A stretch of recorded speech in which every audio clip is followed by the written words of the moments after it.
तो ये आपका इग्नू का फर्स्ट ईयर का कोड है, BHDC 101 हिंदी ऑनर्स का कोड है ये। तो इसमें हम मोस्ट इम्पोर्टेंट क्वेश्चंस के अकॉर्डिंग चलेंगे। हिंदी साहित्य का इतिहास, रीतिकाल, यानी कि ये आपके रीतिकाल पे डेडिकेटेड है। हिंदी साहित्य का इतिहास यानी कि आपके हिंदी साहित्य उसके इतिहास पर डेडिकेटेड है। तो इसके most important questions according to exam के अकॉर्डिंग चलेंगे। वेरी वेरी इंपॉर्टेंट रहेगा। आप इन्हीं क्वेश्चंस को कर लोगे तो आपके 80+ मार्क्स आ जाएगा एग्जाम में। अगर अच्छे से इनकी प्रिपरेशन कर लेते हैं तो ध्यान दीजिएगा सभी स्टूडेंट्स। तो हमारा फर्स्ट क्वेश्चन है, भक्ति काल के काल विभाजन और नामकरण समस्या पर विवेचना कीजिए। यानी कि ये क्वेश्चन पूछ रहा है कि जो भक्ति काल है ना, उसका काल विभाजन जैसे कि काल को तो इसमें हम ये देखेंगे कि जो काल विभाजन किया गया था, काल विभाजन यानी कि रीति काल हो गया, आधुनिक काल हो गया, आदि काल हो गया और भक्ति काल हो गया। जिस तरीके से काल विभाजन किया गया कि इन काल में अलग-अलग परिस्थितियों ने जन्म लिया, अलग-अलग व्यवस्थाओं का जन्म हुआ, तो उसका नामकरण करने पर समस्या। जिस तरीके से नामकरण का मतलब होता है, एक छोटा-सा बच्चा जन्म लेता है, तो उसके माता-पिता उसका नाम रखते हैं कि भाई इस नाम से उसको संबोधित किया जाएगा, उसी को नामकरण। यानी कि जो भक्ति काल था ना, उसका सबसे बड़ा मतलब एक ऑब्जेक्टिव था क्या? उसका प्रॉब्लम था नामकरण की समस्या था। तो ये क्वेश्चन यही पूछ रहा है कि उसके नामकरण की विवेचना कीजिए। नामकरण पे जो समस्या था उसकी विवेचना करिए। तो इसका जो उत्तर आता है, जॉर्ज ग्रियर्सन के अकॉर्डिंग देखा जाए 1400 ई से यानी कि 1400 ईस्वी से लेके भक्ति काव्य की शुरुआत मानी जाती है। जॉर्ज ग्रियर्सन मानते हैं कि जो भक्ति काल की शुरुआत है ना 1400 ईस्वी में मानी जाती है। अंततः भक्ति काल का जो आरंभ हुआ था 1400 के आसपास हम बखूबी देख सकते हैं। ओके, तो इसके बाद हम देखते हैं कि भक्ति काल की जो अंतिम सीमा जो निर्धारण किया गया कि भक्ति काल का जो अंतिम सीमा जो है वो आपका 1600 के आसपास देखने को मिला। तो इसमें क्या है कि केशव दास की रचना काल के अनुसार पता चल रहा है 1555 यानी कि 1555 के अकॉर्डिंग देखा जाए वहां से लेके 1617 तक जो है ये आपका रचना काल के रूप में जाना गया। ये केशव दास बोलते हैं इस बात को, यानी कि केशव दास जो साहित्यकार के रूप में जाने जाते हैं, उनके द्वारा बोला गया है कि जो 1555 से लेके 1617 तक केशव दास बोलते हैं कि उस काल को हम रचना काल बोलते हैं। ओके, तो अब उसके बाद क्या हुआ कि केशव दास के द्वारा जो बताया गया कि जो 1555 है ना, वो मैं उसे रचना काल बोलता हूँ। ये केशव दास का पॉइंट ऑफ व्यू था।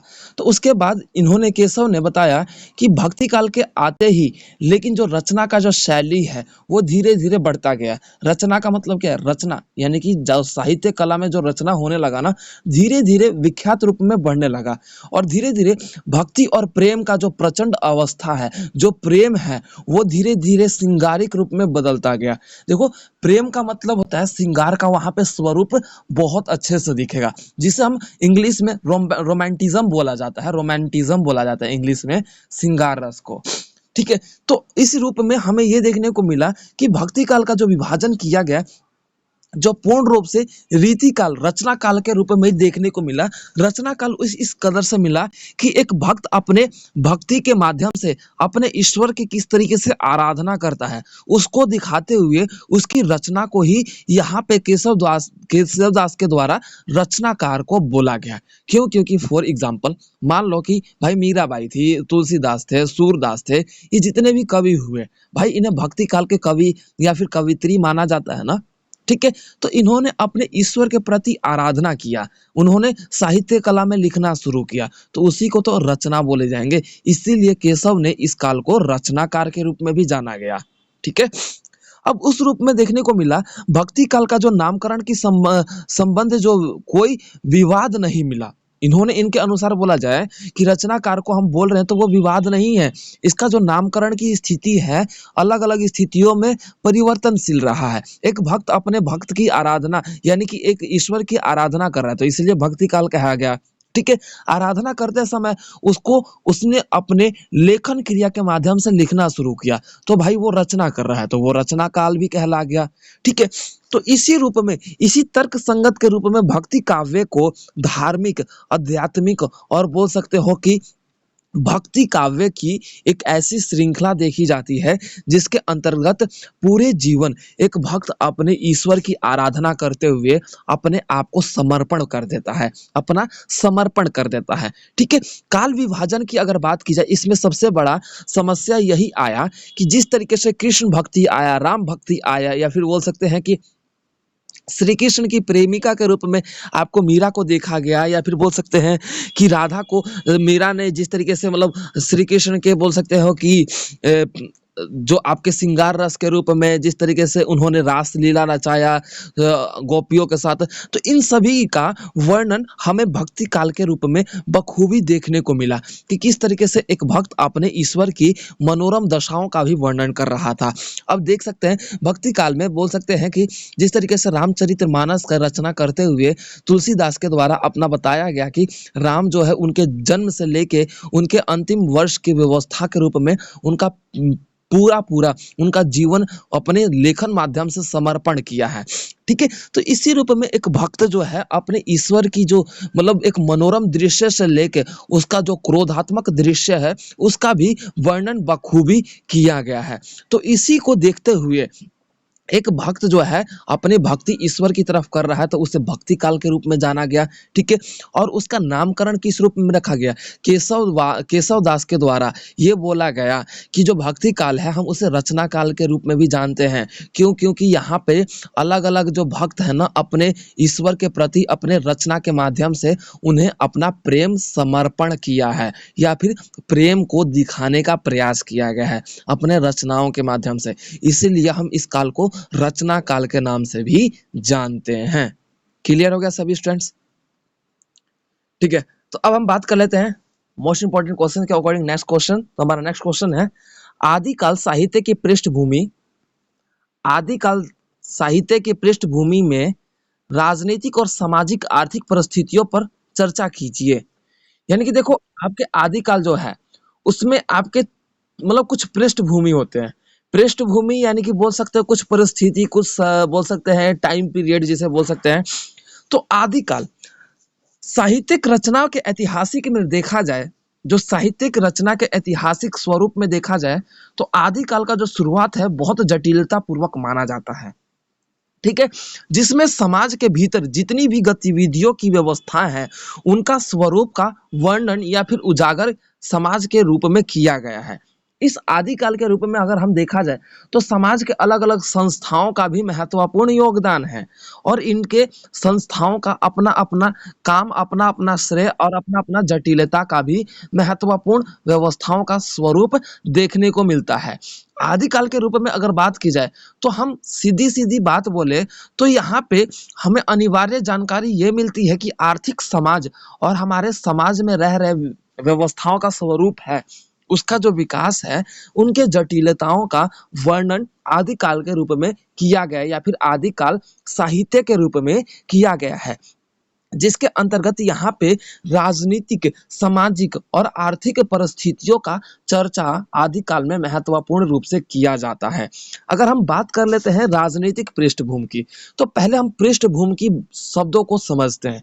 पृष्ठभूमि का मतलब होता है राजनीतिक योगदान के रूप में या फिर राजनीतिक भूमिका देख सकते हैं। राजनीतिक पृष्ठभूमि का मतलब होता है राजनीतिक योगदान, राजनीतिक परिस्थितियां, राजनीतिक व्यवस्थाओं, ठीक है?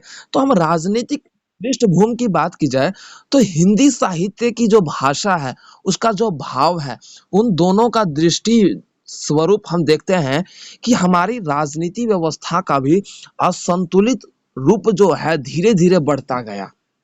धीरे धीरे राजनीति व्यवस्था जो अलग अलग सम्राट हर्षवर्धन के रूप में देखे गए, या फिर जो आपके सिंहासन धारूर व्यवस्था के रूप में देखे गए, जो हर्षवर्धन का जो काल रहा है सन 606 ईसी पूर्व में देखने को मिला, और यहाँ पे सिंहासन की संभावना उसी काल से बनती आ रही थी, जो एक राजनीति के रूप में लड़ा गया। यहाँ पे हर्षवर्धन के रूप में देखा गया कि अपने सिंहासन को लेके, अपने शासन व्यवस्था को लेके, जैसे चीनी यात्री हुआन सांग जो भारत आया था हर्षवर्धन के काल में, वो किस लिए आया था भाई? समाज और राजनीति जो व्यवस्थाओं का स्वरूप है उसको स्थापित करने के लिए आया था। हर्षवर्धन के काल में आया था भाई हुआन सांग, ठीक है। इतिहास में पूछा जाता है, जीके के क्वेश्चन में भी पूछा जाता है ये क्वेश्चन, ठीक है। अब उसके बाद देखने को मिला कि 647 ईसा पूर्व में हर्षवर्धन के मृत्यु के पश्चात जो भारत का सम्राट सूत्र देखने को मिला, जो भारत का सम्राट बने, यानी कि साम्राज्य के रूप में उसका जो साम्राज्य है वो एक सम्राट के रूप में बने और राजनीतिक इन्हीं संप्रभुताओं को आगे बढ़ाया गया। अब यहाँ पे चौहान और यहाँ पे बोल सकते हो कन्नौज के स्थिति और मालवा, ऐसे ऐसे सत्ताधारू जो आपके संस्थाएं हैं उन पर राज करना, उनके गदाधिकारी को प्राप्त करना, जो निरंकुशता की स्थिति थी, धीरे धीरे यहीं पे शुरू होती गई। आक्रमणकारियों ने, जो विदेशी आक्रमणकारियों ने अपने आप में ही राजनीति खेलते खेलते भारत पर अपनी सत्ता स्थापित करने का जो है प्लान, या फिर बोल सकते हैं कि उन्होंने योजना बनानी शुरू कर दी। जैसे कि अजमेर हो गया, अजमेर के चौहान और कन्नौज के चौहान और उसके बाद बोल सकते मालवा के चौहान थे। इन सभी के द्वारा आपको देखने को मिला कि अपने अपने किलों का सुरक्षा बढ़ाया गया। क्यों? क्योंकि विदेश नीति जो थी वो अब आक्रमण करने के लिए तैयार थी। ये सारी जो क्या है, मुगलों का आक्रमण, ठीक है, आपका बोल सकते हो बिखराव के रूप में बिखरता गया। राजपूतों ने अपने जो बोल सकते हो राजघराने के जो स्थितियां थी, जो अपनी अपनी बोल सकते हो माता, उनकी जो मतलब जो भी महिलाएं थी, उनकी इज्जत बचाने के लिए उनके द्वारा क्या किया गया, अपने अपने आप को बलिदान देने का स्वरूप अपनाया गया। और ये जो था सैन्य व्यवस्था के रूप में, जो आपके शौर्य को ना दर्शाते हुए राजनीति प्राप्त करना था, राजनीति यानी कि सत्ता को प्राप्त करना था, तो इसी को हमने राजनीतिक पृष्ठभूमि के रूप में देखा गया, जो कि आदि काल से शुरू होके अब तक भी हम देख सकते हैं राजनीतिक पृष्ठभूमि को, ठीक है। तो ये हमारा राजनीतिक पृष्ठभूमि था, ठीक है। तो अब उसके बाद यहाँ पे सामाजिक पृष्ठभूमि आया। सामाजिक पृष्ठभूमि में देखा जाए कि जिस तरीके से विदेशियों ने भारत पर आक्रमण किया और भारत के अलग अलग क्षेत्रों पर कब्जा कर लिया था, जिसे हम राजनीतिक पृष्ठभूमि के रूप में देखते हैं, तो उन क्षेत्रों के अनुसार जिस तरीके से उनकी रचनाओं का स्वरूप, अब जैसे हिंदू समाज और जाति पात ये धीरे धीरे समाज में फैलता गया, ब्राह्मण समाज का वर्चस्व धीरे धीरे खतरे में पड़ता गया। तो ये विदेशी क्या कर रहे थे, समाज के अलग अलग जो बोल सकते हो कि जो भावनाएं थी समाज के अलग अलग लोगों के, जाति पात के रूप में इन्होंने लड़ाना शुरू कर दिया, ठीक है। धीरे धीरे ये समाज क्या है, एक दूसरे से बोल सकते हो दंगे फसाद, बोल सकते हो नारियों की जो मानव व्यवस्था पर जो उनकी स्थितियां थी, नारियों को घिन भावना से देखना, और फिर बोल सकते हैं समाज में जो नारियों के प्रति आज भी देख सकते हैं कि हम आधुनिक काल के रूप में भी देखते, तो हम सामाजिक पृष्ठभूमि को इस तरीके से भी देख सकते हैं कि यहाँ पर जो देखने को मिला कि नारियों को समानता नहीं था, यानी कि सामान्य से जी सके या फिर सम्मान से जी सके, उनके इस तरीके से उन पे कोई भी अधिकार नहीं था। पृथ्वीराज रासों के रूप में भी देखने को मिला और बिसल देव के रूप में रासों के रूप में भी देखने को मिला। तो यहाँ पे नारियों को शत्रुता के रूप में देखा गया, नारियों को एकमात्र बोल सकते हैं कि दासी के रूप में प्रस्तुत करने का स्थिति देखने को मिला। समाज में इसी तरीके से सामाजिक जो जाति पात था, उन जाति पात की सुंदरता को खत्म कर दिया, खत्म करने का प्रयास तो किया जा रहा था, लेकिन कोई खत्म नहीं कर पा रहा था। क्यों? क्योंकि इन विदेशियों ने, विदेशी यानी कि जो हम पर विदेशी आकर अलग अलग जो यात्री के रूप में आए हमारे देश पर शासन करने के लिए, इन्होंने भारतीय लोगों की गरिमा, भारतीय लोगों की संप्रभुता को खतरे में डालते हुए, फूट डालने की परिस्थिति में जाति पात को धीरे धीरे आगे बढ़ाया जाने लगा, जिसको समाज में दंगे फसाद और बोल सकते हो धर्म, बौद्ध धर्म या फिर अलग अलग धर्मों के जो दृष्टिकोण है, धीरे धीरे मंदिरों के रूप में अलग अलग प्रकार से हमने अपने भावनाओं को प्रकट करने लगे और अपने धर्म को ही अपने बस प्रायोरिटी देने लगे। यही सभी समाज के लोगों का एकमात्र लक्ष्य बन गया, जिसके कारण क्या हुआ कि इन सभी परिस्थितियों में सामाजिक पृष्ठभूमि में जो महत्वपूर्ण भूमिका देखने को मिला कि यहाँ पे महिलाओं की स्थितियों का, दुर्व्यवस्थाओं का स्वरूप देखने को मिलता है। क्लियर हो गया? अब उसके बाद क्या हुआ कि आर्थिक क्रियाकलाप, जिसे हम आर्थिक पृष्ठभूमि के रूप में देखते हैं, साहित्य और राजनीतिक चर्चा के रूप में देखने को मिला। जो राजनीति का एकमात्र लक्ष्य था, आर्थिक मजबूती। राजनीति कौन करना चाहता था? भाई आर्थिक मजबूती के लिए सभी अपना जो राजनीति है वो अपने आप को आगे बढ़ा रहे थे। सभी अपने आप को समाज के उत्तराधिकारी के रूप में, पदाधिकारी के रूप में, या फिर बोल सकते हैं कि सब अपने आप को जागीर बना, दूसरे का जागीर नहीं बनाना चाहते थे। जागीर का मतलब होता है कि जब हम दूसरे के अंदर काम करते हैं, दूसरे के अकॉर्डिंग काम करते हैं, तो हम बोलते हैं ना, ऐसा बोला जाता है ना, मैं किसी के बाप के जागीर, या फिर बोल सकते हो बाप के जागीर नहीं खा रहा। यानी कि किसी के बाप के खाने को नहीं खा रहा कि मेरे को हर कोई मतलब बोलता मिलेगा, या फिर मैं किसी का सहन करूं। तो जागीर का मतलब होता है गुलामी करना। ठीक है। तो इस स्थिति में देखने को मिला कि आर्थिक मजबूती सब अपने आप को आगे बढ़ाने के रूप में आगे बढ़े। परिस्थितियों का ये मोर्चा धीरे धीरे क्या हुआ कि अलग-अलग समुदायों में जो खेती की जा रही थी, जैसे-जैसे धीरे-धीरे कर लगाए जाने लगे, इन व्यवस्था के पैदावार जो था, वो धीरे-धीरे उसका हिस्सा लिया जाने लगा।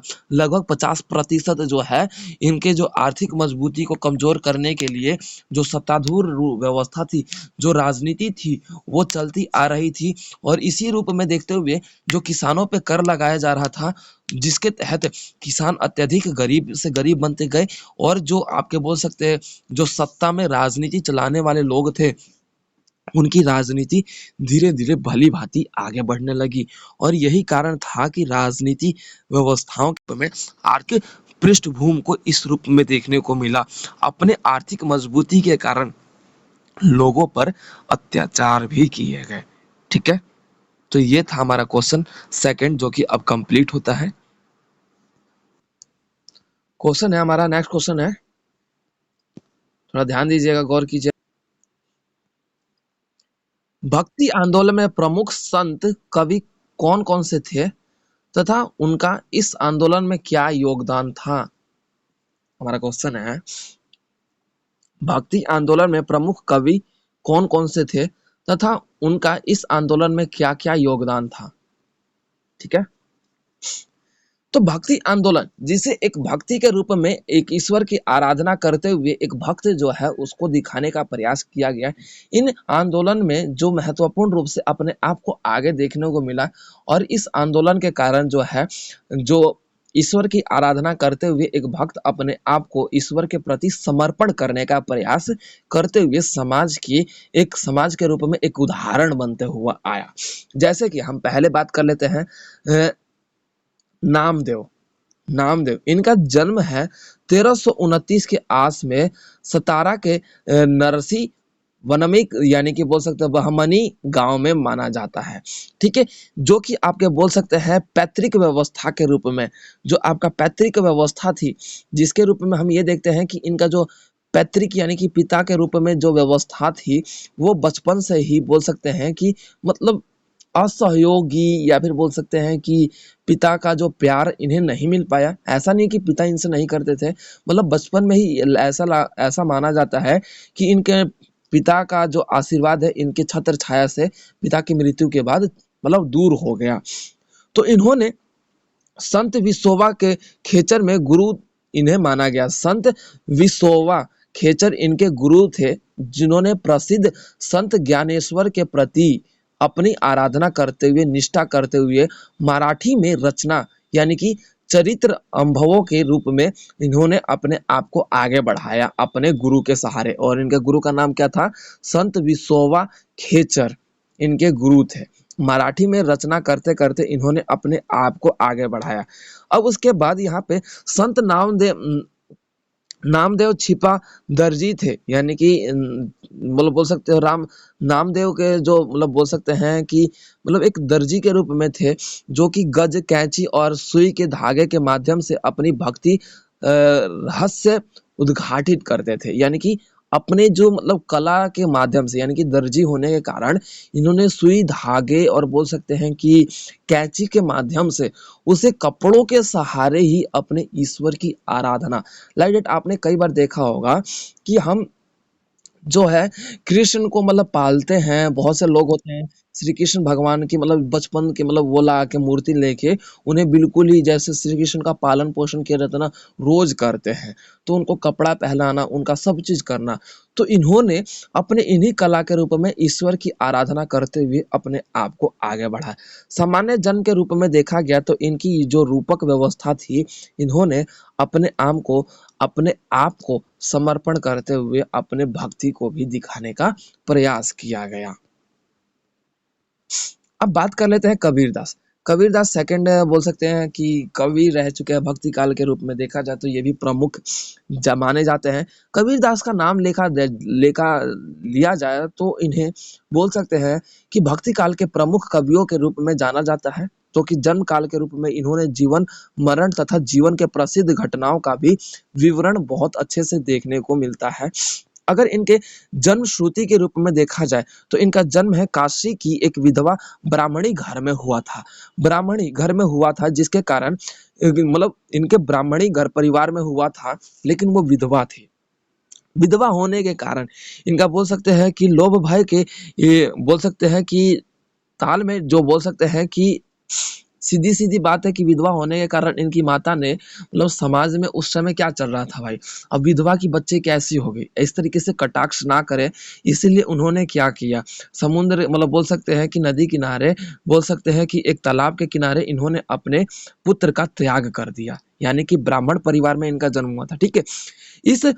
इनका पालन-पोषण एक नीरू और नीमा नाम के जो जुहाला जो है उन दंपतियों ने किया। दंपति मतलब होता है पति-पत्नी, ठीक है? उनके द्वारा किया गया। रामानंद के इन्होंने दीक्षा लिया। रामानंद इनके गुरु थे, उन्होंने उनसे दीक्षा लिया। उसके बाद पंचगंगा घाट के जो बोल सकते हो सीढ़ियों पर इन्होंने अपने आप को पड़े रहा और प्रातः काल के रूप से बोल सकते हैं रामानंद के सना करते जाते थे और उनको देखा करते थे। अपने गुरुओं को मतलब अपने गुरु रामानंद जो थे उनको स्नान करते हुए देखा करते थे और इनके जो मतलब गुजरते थे तो उनसे मतलब बोल सकते हो उनके चरण को मतलब धूल जो जमीन पे चरण पड़ते थे उन चरण को बोल सकते हैं कि छूते हैं, आशीर्वाद लेते हैं, ठीक है?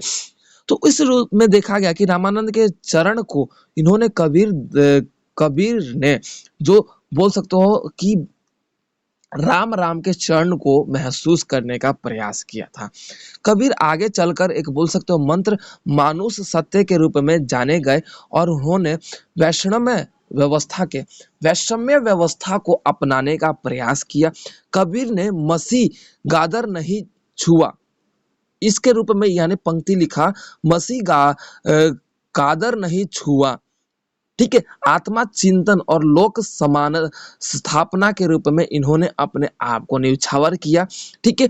लोक प्रचलित की अर्ध व्यवस्था के रूप में अपने घर परिवार का भी त्याग करते हुए इनका जो व्यवस्थाओं का इन्होंने सन्यासी के रूप में अपने आप को धीरे-धीरे आगे बढ़ाया। कथानक के व्यवस्था के रूप में देखा जाए, कथा के अनुसार देखा जाए तो कबीर दास जो है इनका दास इसीलिए नाम पड़ा कि इन्हों अपने आप को अपने ईश्वर की आराधना करते हुए खुद को उनका दास बना लिया। यानी कि मतलब ईश्वर के मतलब मैं मतलब नौकर हूँ इस तरीके से मतलब दास का मतलब होता है एक नौकर या भी बोल सकते हो कि उसका मालिक उसे जो आज्ञा देगा।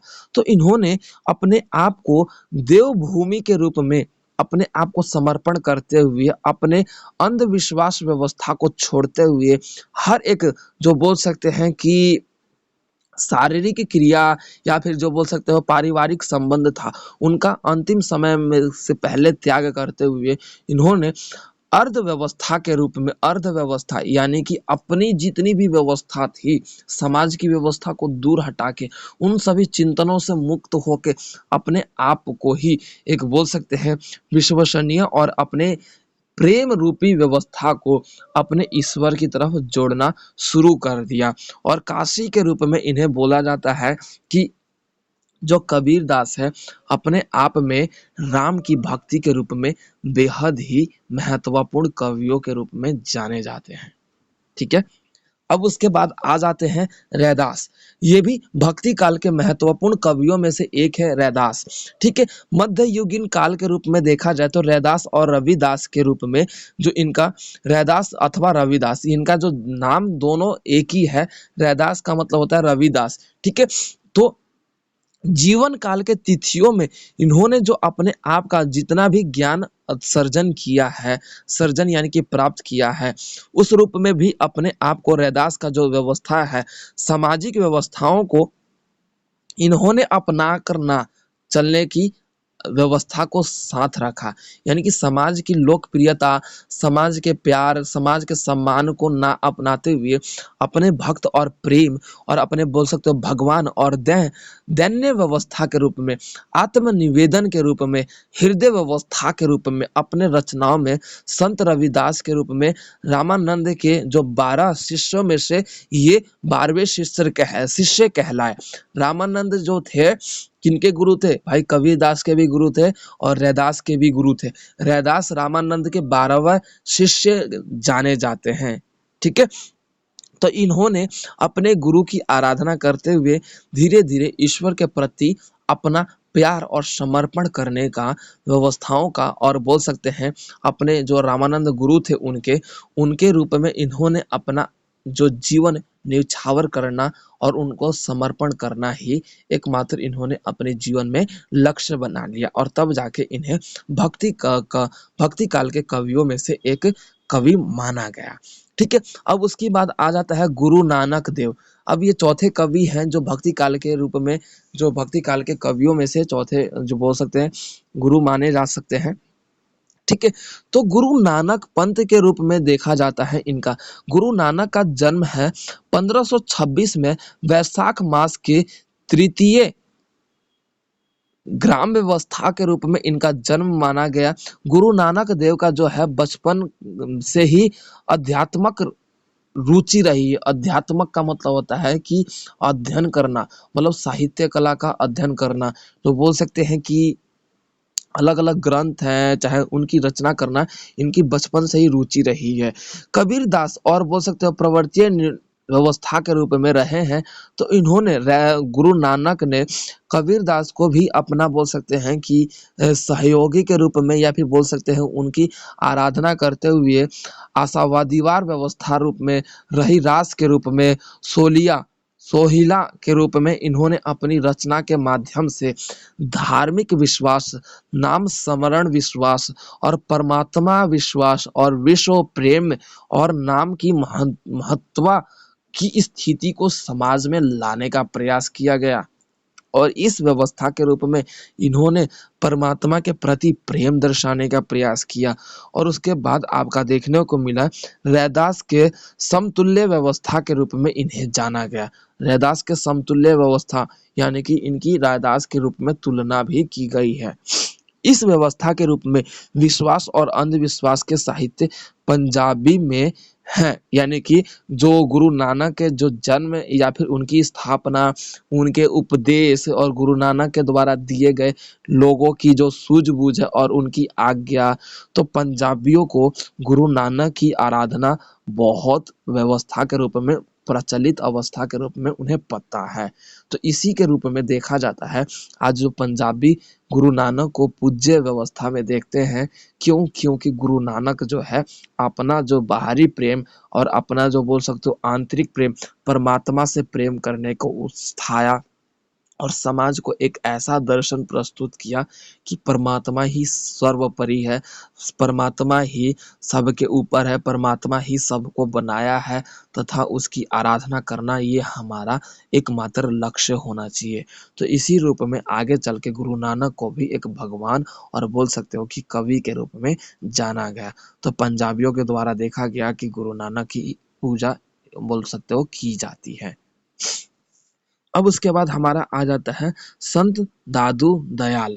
संत दादू दयाल के रूप में देखा गया कि जो दादू पंथ के बोल सकते हो, दादू दयाल का जो जन्म है गुजरात के प्रदेश में अहमदाबाद नगर में हुआ। ठीक है, जो गुजरात का अहमदाबाद नगर है उसमें हुआ, 1601 में माना जाता है। और इनकी मृत्यु का जो व्यवस्था का स्वरूप है 1660 में राजस्थान के प्रांत में नारायणा गांव, नारायणा गांव में हुआ। ठीक है। अब इसके रूप में मठ के रूप में दादू को द्वारा वर्तमान की स्थितियां देखने को मिला। जो मठ होता था, मठ जानते हो क्या है? जो साधु संत होते थे ना, उन वो जहाँ पे रहा करते थे, अपने जो कुटिया में रहा करते थे, और जो ज्ञान का जो बोल सकते हो कि मतलब जन्म बोल सकते हो हुआ करता था, तो उन्हें मठ बोला जाता था। ठीक है। उन मठ में बोल सकते हो बस मतलब जो गुरु थे, जो संत गुरु थे, बस उन्हीं को आने का उपदेश था। उनके आज्ञा के बिना एक तुच्छ मनुष्य जो है उनमें मतलब घुसता नहीं था। ठीक है। और मठ को आज भी देखा जाए तो एक ईश्वर के जो बोल सकते हो दरबार के रूप में जाना जाता है। तो दादू पंत के रूप में जाने गए, यानी कि जो संत दादू दयाल थे उन्हें दादू पंत के नाम से भी जाना गया। और इनके गुरु कौन थे, इस विषय में कुछ अधिक ज्ञान नहीं मिल पाया है कि इनके गुरु कौन थे, कि भाई ये किसको गुरु अपना मानते थे। आज तक इसका कोई वो नहीं मिल पाया, सबूत नहीं मिल पाया है। ठीक है। अब उसके बाद देखने को मिला जगन्नाथ दास जो है प्रस्तुत करते हैं संत दादू दयाल की जानकारियों को। और इनके रूप में देखा जाता है प्रमुख जो शिष्य सज्जब थे, इनके माने जाते हैं प्रमुख शिष्य जो क्या था, रज्जब माने जाते हैं, रज्जब और सज्जब माने जाते हैं। ठीक है। अब इन रचनाओं में दादू के संत जो थे, दादू दयाल जो संत के रूप में जाने गए, क्यों? क्योंकि इनका जो हृदय समर्पण था, लोगों के दिलों में एक ऐसा छाप छोड़ गया जो ईश्वर को सर्वव्यापकता सदगुरु के रूप में जाना गया। और इसी को संत दादू दयाल के रूप में इन्हें उसी टाइम से या फिर उसी समय से संत दादू दयाल सदगुरु के रूप में जाना गया। क्यों? क्योंकि इन्होंने ईश्वर को व्यापकता के रूप में, ईश्वर के प्रति जो प्रेम किया, ईश्वर के प्रति जो आराधना किया, वो एक व्यापक, यानी कि उनसे बड़ा कोई नहीं है भाई, इन्होंने सबको बताया। इस उसी समय से लेके इन्हें सदगुरु की उपाधि दे दिया गया। अब उसके बाद हमारे आ जाते हैं अगले कवि संत सुंदरदास। संत सुंदरदास, संत सुंदरदास के योग्यता के रूप में देखा जाए तो इनका शिष्य संत सुंदरदास का जो जन्म है 1653 में जयपुर राज्य के प्राचीन जो राजधानी घोसा था, यानी कि जयपुर का राजधानी जो प्राचीन राजधानी था धोसा था। ठीक है। उस क्षेत्र में हुआ था। अब उसके बाद आपका देखने को मिला इनकी मृत्यु जो है 1746 में मानी जाती है, देशाटन के रूप में।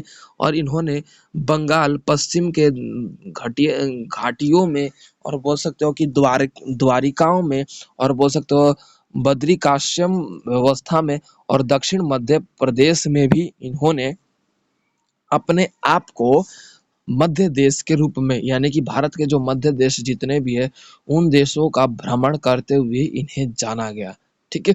अब उसके बाद इन्होंने अपने आप का जो समर्पण है, सर्वाधिक प्रसिद्ध बोल सकते हैं रचना और सुंदर विलाप के रूप में देखा गया। समाज के रीति और नीति को इन्होंने बखूबी समझते हुए भक्ति पर ईश्वर की आराधना करने का स्वरूप अपनाया गया। काव्य धारा के रूप में इनका जो स्वरूप है महत्वपूर्ण रूप से देखने को मिला। और इनकी कवियों की और कविताओं की जो स्वरूप है अलंकार और छंद मुक्त अवस्था के रूप में अपने आप को ईश्वर का और भक्ति का एक समर्पण उदाहरण देते हुए अपने आप को दुनिया या फिर बोल सकते हो समाज के सामने प्रस्तुत किया। ठीक है। अब उसके बाद हमारे अगले कवि आ जाते हैं संत महफूज दास महा सॉरी संत मलुक दास है। संत मलुक दास है। संत मलुक दास का जो जन्म है इलाहाबाद का एक बड़ा नामक गांव में, कड़ा नामक गांव में हुआ। और इनका जन्म है 1631 से में माना जाता है। और इनकी जो मृत्यु है 106 वर्ष की अवस्था में देखने को मिलती है। औरंगजेब का काल भी इन्होंने महत्वपूर्ण रूप से इनको देखने को मिला कि इन्होंने औरंगजेब के काल को भी अपने जीवन में देखने को मिला। और इनके जो गुरु की जो दीक्षा, गुरु कौन थे इस बात का आज तक कोई भेद मतलब स्पष्टता रूप में नहीं देखने को मिला। ठीक है। शिष्य अवस्था में इन्होंने अपने आप को एक ऐसे शिष्य के रूप में रखा जो गुरु की हर एक बातों का समर्पण और हर एक गुरु के बातों का जो बोल सकते हैं कि बातों का ध्यान रखते हुए ध्यान पूर्वक उन्होंने अपने आप को ज्ञान बोध अवस्था में और बोल सकते हैं अलग अलग रचनाओं के रूप में सुख सागर ब्रजलीला रूप में और भक्ति विवेक भक्त व छावली और वो सब रक्त खान के रूप में और अवतार राम अवतार लीला की अवस्था में भी इनका जो नाम है सर्वोपरि लिया जाता है। तो इन कवियों के द्वारा जो देखने को मिला कि ऐसे जो देखने को मिला जो भक्ति का आंदोलन के प्रमुख संत और कवि जो हैं ये कुछ महत्वपूर्ण कवियों के नाम थे जिनके बारे में हमने पूर्ण रूप से चर्चा किया, इनकी जानकारियों को पढ़ा। तो ये हमारा क्वेश्चन नंबर 3 अब कंप्लीट होता है, जो क्वेश्चन था भक्ति आंदोलन के प्रमुख संत कवि कौन कौन से थे तथा इनका आंदोलन में क्या योगदान रहा। तो इन कवियों का सिंपल सा लैंग्वेज, तो इन आंदोलन में इन कवियों का सबसे महत्वपूर्ण योगदान ये था कि इन्होंने समाज के अवधारणा को ना मानते हुए समाज में जो चल रही व्यवस्थाएं थी, राजनीति पृष्ठभूमि था, सामाजिक पृष्ठभूमि था, जो कि हमने ऊपर चर्चा कर लिए, तो उन पृष्ठभूमियों को उन्होंने महत्व ना रखते हुए अपने भक्त और अपने भक्ति को ही समर्पण देते हुए ईश्वर के प्रति अपना न्यौछावर प्रेम समर्पित किया और समाज में एक ऐसे उदाहरण के रूप में इन्हें प्रस्तुत करने का प्रयास किया गया इनके द्वारा, जो समाज को एक नई आईना, सही रास्ता और एक बोल सकते हो सत्य के व्यवस्था के रूप में और परमात्मा और आत्मा का जो एक महत्वपूर्ण मेल है उसको दर्शाने का प्रयास किया गया। और इन कवियों के द्वारा समाज और बोल सकते हो अपने शिष्य और गुरु की जो आराधना भी था उनको भी महत्वपूर्ण रूप से इन कवियों के द्वारा अपने अपने गुरुओं का समर्पण किया। और इन कवियों ने उसके बाद अपने गुरु से शिक्षा और दीक्षा लेने के बाद जो है ईश्वर के आराधना के ऊपर लग गए और इसी काल को ही भक्ति काल के रूप में जाना गया और भक्ति आंदोलन के रूप में जाना गया। तो ये थे आपके मोस्ट इंपॉर्टेंट क्वेश्चन और आप हम नेक्स्ट सेशन में इसके अगले क्वेश्चंस को कवर करेंगे।